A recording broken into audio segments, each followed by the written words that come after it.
Palnadu today is a balmy corner of coastal Andhra Pradesh, perhaps best known for its chilies and tobacco. But every November at the temple of Chennakeshava at Macherla, thousands of devotees congregate to worship the dead heroes of a medieval battle. Bloodthirsty eagles, unnatural pregnancies, evil female ministers, and mustache twirling lords battle and plot, declaim and die in an epic ballad. This story, the Palnati Virula Katha, the tale of the Palnadu Heroes, is a unique Mahabharata of a medieval landowning caste. It reveals how myth, history, and ballad were constantly used and reused by an agrarian society over 800 years. I'm Anirudh Kanisetti, historian and author of Lords of the Deccan. Welcome to Thinking Medieval, where every week we tell you something new about our complex, innovative past.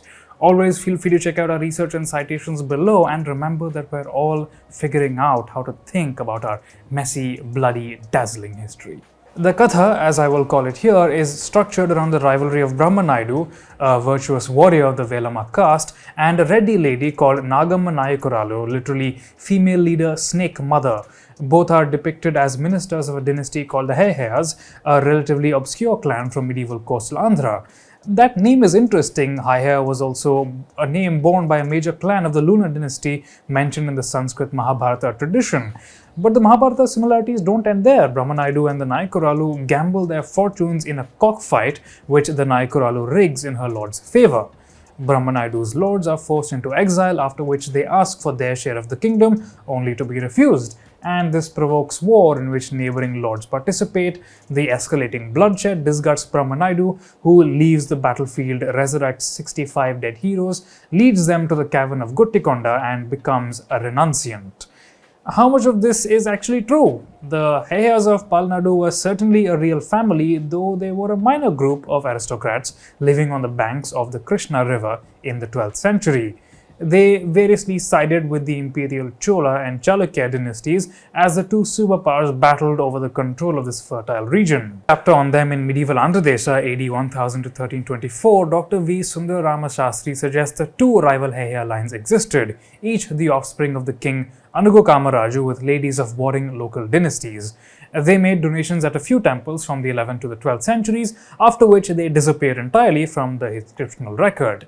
It's possible that these two historical lines did go to war, and that this was indeed encouraged by their neighbors, and that ministers played prominent roles in the conflict, but there's no other hard historical evidence available.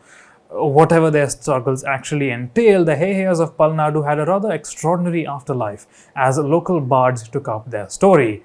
Fast forward to the 20th and 21st centuries. Contemporary versions of the story were recorded by Aruna Bommareddi in narrative traditions of a Telugu epic, Palnati Virula Katha.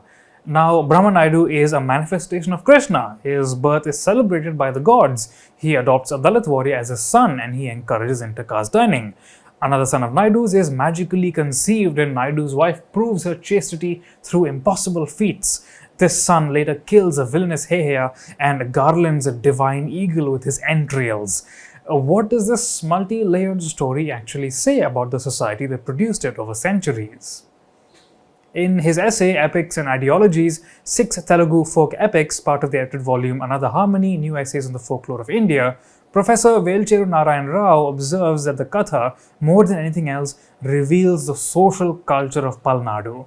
Its heroes are mustache-twirling battle lords of the landowning Velama, Kamma and Telaga castes. Men of these castes, notes Rao, traditionally occupied a separate area at the front of their homes and cultivated behaviors that set them clearly apart from women, to the point where being accused of dependence on one's wife was insulting. Rather tellingly, in Bommareddi's recording of recent Katha recitations, rivals denounce each other as lacking mustaches. This gendered view of the world gave rise to the Katha's most fascinating character, Nayakuralu, the female leader. This lady, the daughter and niece of Reddy landlords, is a widow, a deeply ambiguous status in Andhra agrarian society. As Rao notes, and as will be known to Telugu-speaking watchers of this video, the word munda is used both for sex workers and for widows. As such, Nayakuralu is the evil driving force of the story. She is responsible for the cockfight gamble, for the exile, for the breakdown of peace talks. She is contrasted with the virtuous mothers and wives of Brahmanaidu's camp, who conform more closely to the notion of the ideal wife.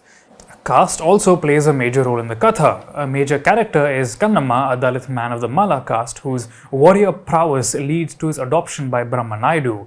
Malas today are the main narrators of the Katha during the annual festival, and you can listen to a recording in the link that we'll put in the description. This is indicative of a dynamic that we've seen often in thinking medieval, especially in this video. Historically, communities outside the caste system obtained status through military service.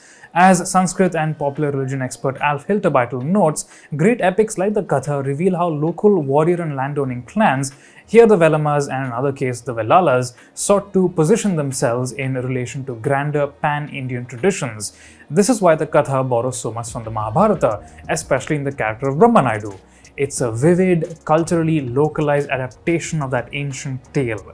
Indeed, the Katha is sometimes called the Palnātivīrula Bharatam, the heroic Bharatam of Palnadu. In medieval India, it wasn't just language groups that had their own Mahabharata, even districts did. But this wasn't the view adopted by Telugu historians in the 20th century, who instead saw the Katha as a distorted telling of a real history. In his essay Socio-Religious Significance of the Battle of Palnadu, in the edited volume Social Mobility in Medieval Andhra, B.S.L. Hanumanta Rao argued that Brahma Naidu was a medieval social reformer, which was why he encouraged inter-caste dining and adopted a Dalit man.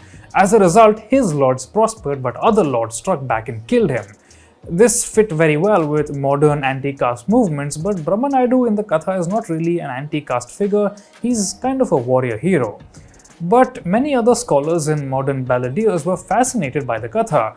Over the course of the 20th century, it was adapted by Telugu intellectuals into plays, into a Brahmanical text, into communist literature and into films. Through this, writes Bommareddi in narrative traditions, the Katha has acquired an altogether new life. It's no longer a squabble between two petty medieval families, but a Telugu national epic, a symbol of a valorous peasant struggle. Which of these is the Katha's true meaning? Perhaps none, or perhaps all. A story always reveals more about its tellers than its protagonists. If you have questions or comments, we'd love to hear them. Follow us everywhere on social media. You can find me on Instagram at Anirudh and at Connected Histories, and on Twitter at Kanisetti. We'll see you next time.